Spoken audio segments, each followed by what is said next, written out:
In 1968, the Milwaukee Bucks were formed. NBA gave ownership to the Milwaukee Professional Sports and Services Incorporation.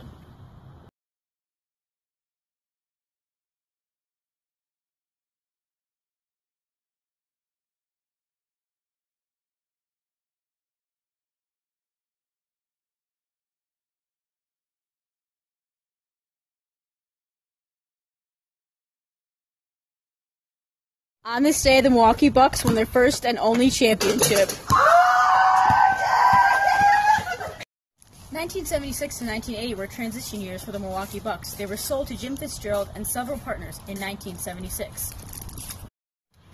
In 1980, the Bucks won the Midwest Division title.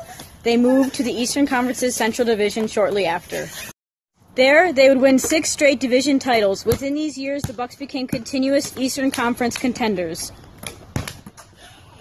However, they were unable to make it to the NBA Finals again, eliminated by either the Celtics or Sixers each time.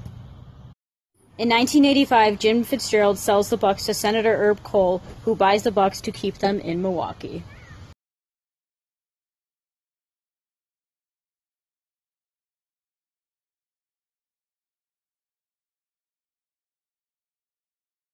From 1991 to 1998, the Bucks suffered 7 straight seasons of losing records. However, the Bucks drafted Glenn Robinson in 1994 and acquired rookie Ray Allen in 1996. In the late 90s and early thousands, the Bucks were looking to rise from the bottom of the NBA standings. Woo, we got it! 2000 to 2001, they won 52 games and the Central Division title. In the 2002 to 2003 season, the Bucks traded Ray Allen, but this allowed emerging star Michael Redd to see increased playing time. From 2004 to 2008, the Bucks struggled with inconsistency and injury.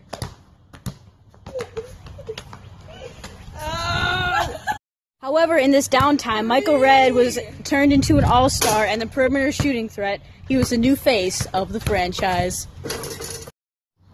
In the 2005 NBA Draft, the Bucks received the first overall pick and selected Andrew Bogut. Regardless of being the first overall pick, Bogut was very inconsistent and was injured a lot. However, he still became a key player for the Bucks. In April 2008, Scott Skiles became the new head coach for the Bucks, and in the 2009 NBA Draft, the Bucks selected Brandon Jennings.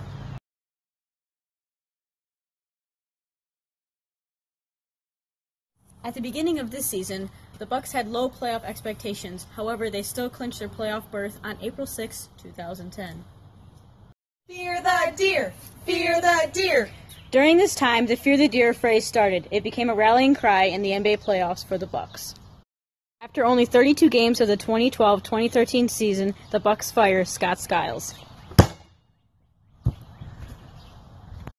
The remainder of the 2012-2013 season, Jim Boylan was named as the head coach. The Bucks ended up getting the 8th seed in the playoffs. Larry Drew was then hired as a new coach for the Milwaukee Bucks for the incoming 2013-2014 year. Little did he know he was in for a long, low, sad season. In the 2013 free agency, lots of players were signed and traded.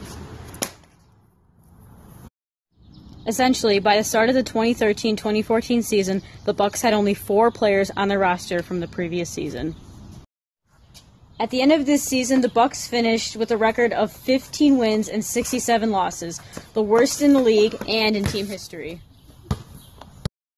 In April 2014, Bucks owner Herb Kohl agreed to sell the team to the New York-based millionaires Wesley Edens and Mark Lazary for $550 million. On June 26, 2014, the Bucks choose Duke forward Jabari Parker as the second overall pick of the 2014 NBA Draft. On July 1, 2014, the Milwaukee Bucks secured coaching rights for Jason Kidd from the Brooklyn Nets. On December 15th, the Bucks lost expected superstar Jabari Parker to season-ending knee injury. Regardless of Parker being out, the overall play of the team improved.